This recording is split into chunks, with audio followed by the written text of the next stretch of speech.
북한에는 세계에서 가장 유명한 호텔 가운데 하나가 있습니다. 그런데 이 호텔은 2026년 현재까지도 일반인을 대상으로 호텔 영업을 하고 있다는 사실이 공식적으로 확인되지 않았습니다. 왜 이런 일이 벌어진 걸까요?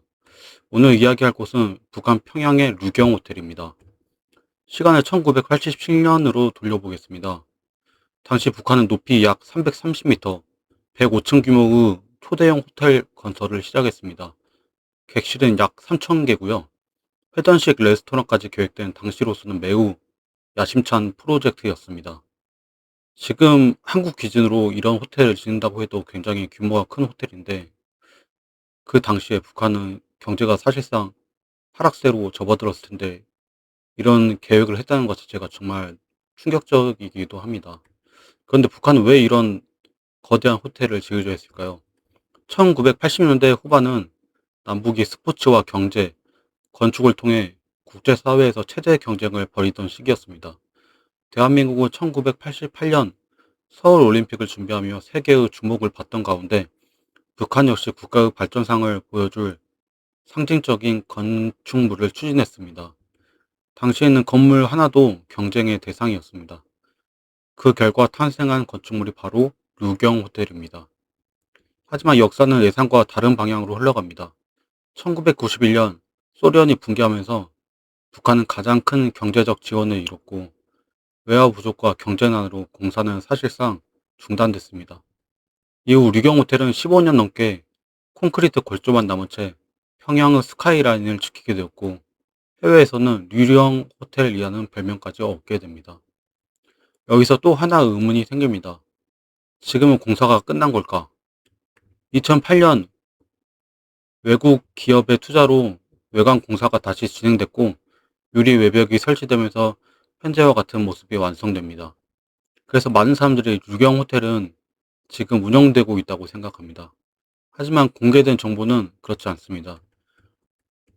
현재까지도 류경 호텔이 일반인을 대상으로 호텔 영업을 하고 있다는 공식 확인은 없습니다. 또한 내부가 완전히 완공돼 정상적인 호텔로 운영되고 있다는 모습도 전혀 공개되지 않았습니다. 그렇다면 왜 아직도 운영을 못하고 있는 걸까?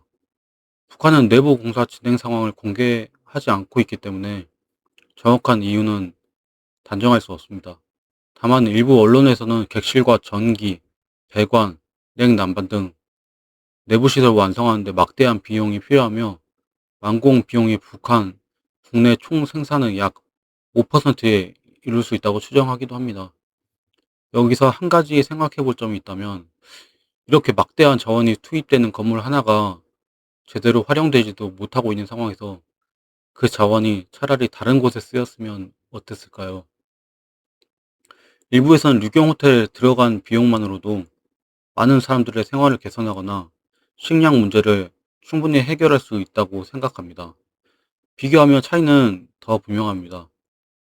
한국에서는 이제 서울의 롯데 월드타워는 호텔과 전망대, 사무실 등 다양한 시설로 실제 운영되고 있죠.